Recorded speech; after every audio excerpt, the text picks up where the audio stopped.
Heddiw, rydym wedi cyhoeddi'n hadroddiad ar gaffael y chyflenwi cyfarpar diogelu personol ar gyfer pandemig Covid-19.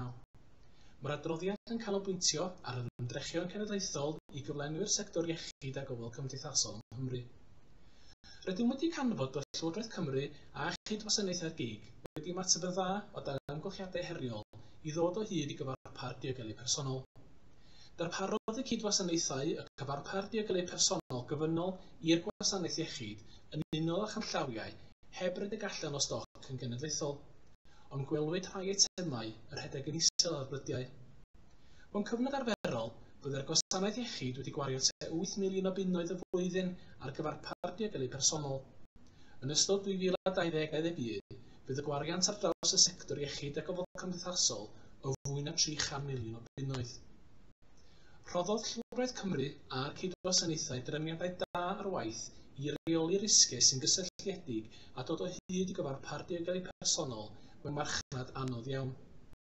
Ond nid oedd y cydwasanaethau yn bodloni gofynion o dan reolau caffael brys i gyhoeddi eu hysbysiadau dyfarnu contractau o fewn 30 diwrnod.